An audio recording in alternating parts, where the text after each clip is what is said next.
నీ భర్త నిన్నిలా కాటేయటానికే ప్లాన్ చేశాడు. అక్క, ఆయన మంచివారక్క. నువ్వు తన దృష్టిలో మంచిదానివి కాదు కదా.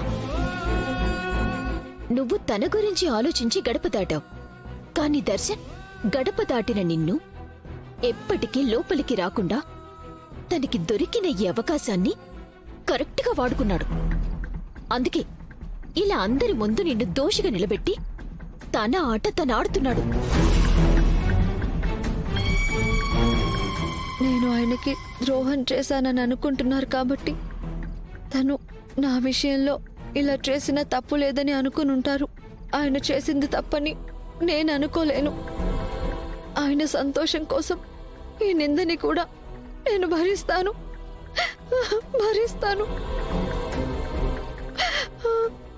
భార్యగా ఆయన నన్ను కాదనుకున్నారేమో కానీ నేను ఆయనని భర్తగా ఆరాధించకుండా ఉండలేను.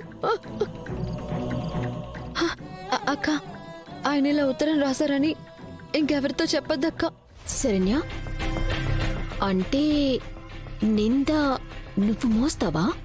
అవసరమైతే ఆయన కోసం నా ప్రాణాలైనా ఇస్తానక్క. నా మీద అబాండం వేస్తే వేసిందనుకుంటాను. నేనేంటో నాకు తెలుసు. నా గురించి ఎవరేమనుకున్నా నేనేమందుకు ఫీల్ అవ్వను. నా ఫీలింగ్ ఏంటో తెలుసా? నాకు పట్టిన దరిద్రం వదిలింది. ఆ దరిద్రాన్ని నువ్వు మళ్ళీ పంచాయతీ పెట్టి నాకు తగిలించకన్నయ్యా, ప్లీజ్. దర్శన్, నాకెందుకు ఆ అమ్మాయిని నువ్వు ముందు నుంచి వదిలించుకోవాలని చూస్తున్నట్టు అనిపిస్తుంది. అన్నయ్య, నీ మాటలు అలాగే ఉన్నాయి దర్శన్. తప్పు చేసిన తన గురించి నువ్వు గొప్పగా ఆలోచిస్తే నేను నీ కంటికి మంచిగా ఎలా కనిపిస్తాను? తను నా జీవితం మీద చాచి కొట్టి వెళ్ళిందన్నయ్య. ఇప్పుడు నువ్వు చాచి కొట్టినా ఆ చెయ్యికేమన్నా అయ్యిందేమో అని చూస్తున్నావు గాని దెబ్బ తగిలినా నా గురించి ఆలోచించట్లేదు. బాణం తగిలి గాయపడ్డ పక్షిని నేను, కానీ నువ్వు వేటగాడి ఆకలి గురించి ఆలోచిస్తున్నావు. నీకీ పక్షి ప్రాణం పోయినా పర్వాలేదా అన్నయ్య? దర్శన్, నా ఉద్దేశం. రోహిత్,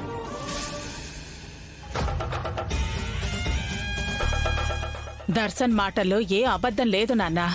ఆ శరణ్య దర్శన్ జీవితంలోకి వచ్చింది తన జీవితాన్ని నాశనం చేయడం కోసమే. ఏంటమ్మా నువ్వు కూడా అలా బిహేవ్ చేస్తావు? తను మంచి అమ్మాయి అని నమ్మి తప్పు చేశాను అని తన ప్రవర్తన బట్టి ముందే అనుమానపడ్డాను. ఈ లెటర్ వల్ల పూర్తిగా నిర్ధారణకొచ్చాను. శరణ్య నువ్వు నమ్ముతున్నంత మంచిది కాదు నాన్న. ఇక ఈ విషయం నువ్వెక్కువగా ఆలోచించి మనసు పాడు చేసుకోకు.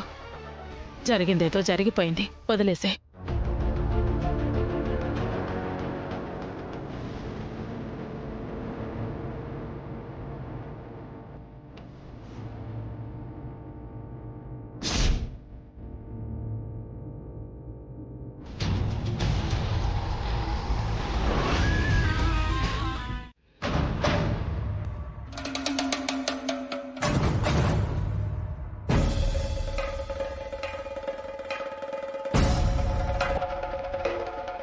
ఆనందా, మనమంతా ఇలా మౌనంగా ఉంటే ఈ సమస్య ఎప్పటికీ తీరేది?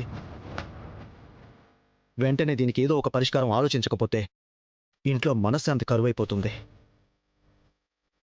అవునా ఆనంద, ఆ శరణ్య దర్శన్ జీవితం మీద మా ఆయని మచ్చని వేసి మన కుటుంబ పరువుని గంగపాలు చేసి వెళ్ళిపోయింది. మనం ఇంకా ఈ అవమానాన్ని భరిస్తూ ఇలా ఎంతకాలమని ఉండగలం? నువ్వే తన విషయంలో ఏదో ఒక నిర్ణయాన్ని తీసుకోవాలా ఆనంద? అవునమ్మా, ఎప్పుడూ గొప్ప నిర్ణయాలు తీసుకునే నువ్వు ఈ కుటుంబ గౌరవం కాపాడుతుందని నమ్మి శరణ్యని కోడలుగా ఎంచుకున్నావు. కానీ అన్నిసార్లు మనం తలిచిందే జరగదు కదా. అందుకేనమ్మా దర్శన్ విషయంలో నువ్వు మరోమారు సరైన నిర్ణయం తీసుకోక తప్పదు. నేను నిర్ణయం తీసుకున్నాను బావగారు.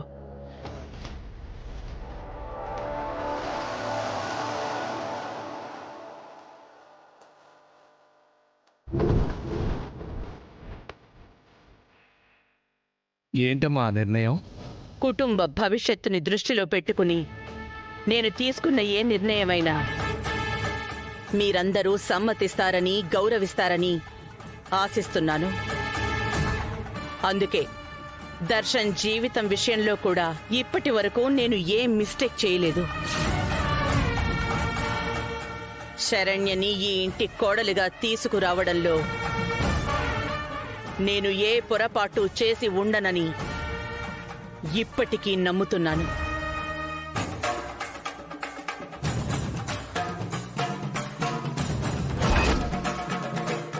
ఆనందా, ఏం మాట్లాడుతున్నావు?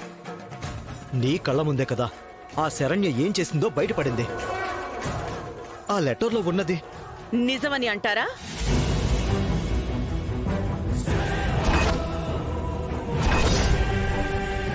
కళ్ళతో చూసిన ప్రతిదీ నిజమని మనసు నమ్ముతూ పోతే మనిషి జీవితం మొత్తం అబద్ధంలో బ్రతుకుతున్నట్టేనండి. జరిగిన వాస్తవం ఎప్పుడూ అన్నిసార్లు మన కళ్ళ ముందు కనబడుతూ ఉండదండి. మనసుతో మనమే చూడగలగాలి. శరణ్య వ్యక్తిత్వాన్ని, గుణాన్ని మనం అంతా ఎంతో నమ్మే కదా తనని ఈ ఇంటి కోడలిగా ఆహ్వానించాము.